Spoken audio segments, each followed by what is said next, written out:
Jogar pelo maior rival do time que você fez história pode te dar muita dor de cabeça. Aqui no Radar Peleja eu já te contei algumas vezes que isso aconteceu e não terminou muito bem. Mas pro atacante Paulo Nunes, jogar pelo Corinthians depois de ser ídolo no Palmeiras foi uma das piores decisões que ele poderia ter tomado. E não sou eu só quem diz. Ele mesmo garantiu isso numa entrevista pro UOL em 2018. Mas eu assumo que foi o maior erro da minha vida. Isso aí é sem dúvida. O Radar Peleja de hoje te conta como foi a polêmica passagem do Diabo Loiro pelo Timão.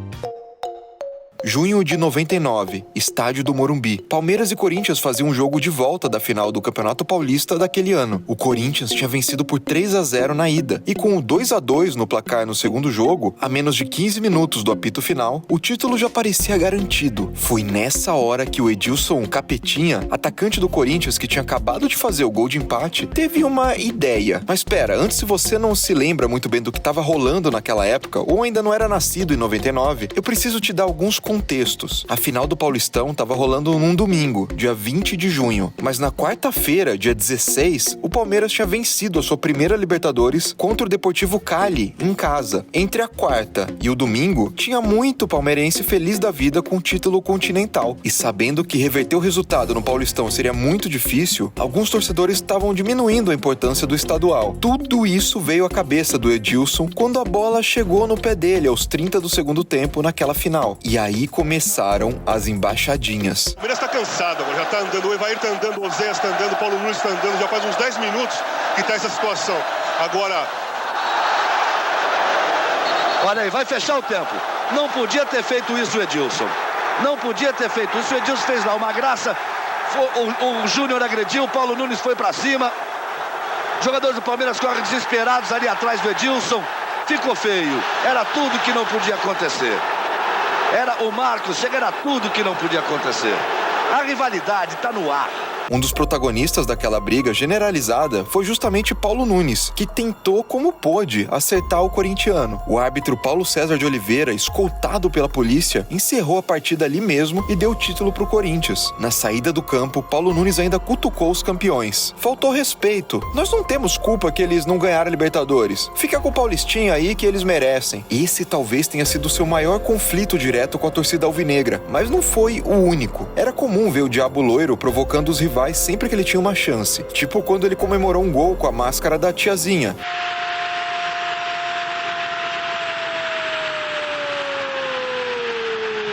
Paulo Nunes! 18 do primeiro tempo, uma jogadaça do Júnior. Fez tudo aqui pela esquerda. Ou então com a máscara do porco. E claro, com as famosas dancinhas.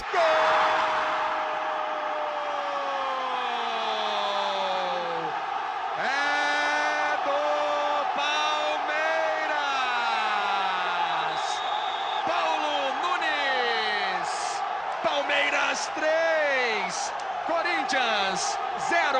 Tudo isso fez com que o Paulo Nunes fosse um dos grandes desafetos dos corintianos naquele final de anos 90. Por isso, em janeiro de 2001, quando a sirene do Parque São Jorge tocou e foi anunciada a contratação do Diabo Loiro pelo Timão, muita gente foi pega de surpresa. O atacante estava insatisfeito com a reserva na segunda passagem pelo Grêmio e o Corinthians, que estava precisando de um cara como ele, viu como uma boa opção. Mas quem não pensava o mesmo que a diretoria do clube, é claro, eram os torcedores. Antes mesmo do Paulo Nunes ser anunciado, líderes dos Gaviões da Fiel, a maior organizada do Corinthians, pediram uma reunião com ele. Mas a torcida do Corinthians quer falar contigo antes. Eu falei, mas quer falar como? Eu falei assim, não, em algum lugar você escolhe e eles vão lá falar contigo. Eu falei, quantos? Uns 5 só. Eu falei, veio 2 seguranças e meu advogado.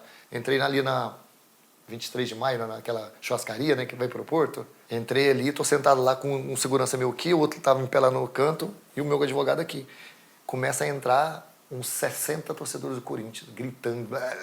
Falei, fudeu, agora eles me batem aqui mesmo. Apesar da tensão inicial, o atleta assinou o contrato com o Corinthians, ganhou a camisa 10 e passou a fazer parte do time. Desde o começo, ele não teve vida fácil. Quando entrava em campo, era vaiado por uma parte da torcida, que até criou uma música pro atacante. Ô Paulo Nunes, presta atenção, muito respeito com a camisa do Timão. Fora de forma e contundido nas primeiras semanas, ele chegou a treinar um tempo afastado do restante da equipe equipe, o que ajudou a esfriar os problemas com a Fiel. Ainda assim, Paulo Nunes continuava recebendo ameaças de torcedores, seja por telefone ou até pessoalmente. Uma vez, 3 homens me disseram num restaurante que da próxima vez que me encontrassem, me dariam um tiro no joelho, disse ele em entrevista pra Rádio Globo na época. O clima estava bem longe de ser o ideal, mas algumas boas atuações, a titularidade e a conquista do Paulistão de 2001 tiraram um pouco os holofotes do passado do atacante. Só que uma treta entre os colegas Ricardinho e Marcelinho Carioca fez a situação piorar de novo. Marcelinho acusava Ricardinho de ser um espião do então técnico do Corinthians, Vanderlei Luxemburgo, entre os jogadores. Mas o boato se voltou contra o próprio Marcelinho, que foi desmentido e viu todos os jogadores e a comissão técnica se unirem a favor do seu desligamento. A saída do Marcelinho do clube, um dos maiores craques daquele time e também muito querido pela torcida, gerou revolta entre os corintianos. Apesar do Paulo Nunes não ser um dos protagonistas dessa confusão, os efeitos da crise respingaram nele também. Durante a pré-temporada que o time fez na cidade de Extrema, em Minas Gerais, isso em julho de 2001, o atacante conta que recebeu ameaças caso não deixasse o clube. Mensagens anônimas eram deixadas para ele com vozes diferentes e alguns palavrões, dizendo que ele iria morrer. Ele chegou a enviar essas mensagens para a polícia, mas as ameaças não pararam. A gota d'água foi o que aconteceu no empate contra o Gama, em agosto de 2001, no início do Campeonato Brasileiro. O estádio do Pacaembu inteiro cantou o coro: "Ô Paulo Nunes, fica quietinho, quem é você para falar do Marcelinho?" Isso em referência, é claro, à polêmica anterior no Corinthians. Dias depois, o Paulo Nunes convocou uma coletiva de imprensa para anunciar a sua saída do clube. Eu achava que as cobranças viriam, mas só no lado profissional, nunca pelo lado pessoal. O torcedor vive de paixão e não tem como desassociar a minha imagem ao Palmeiras, concluiu o jogador.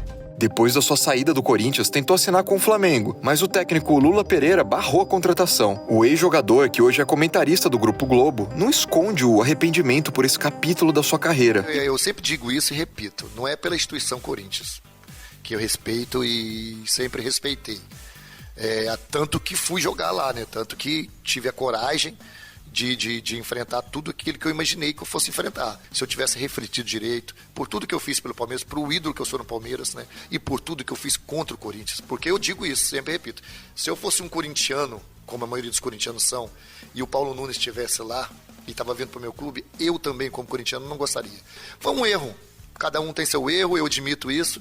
Mas, assim, é uma coisa que aconteceu e foi passado.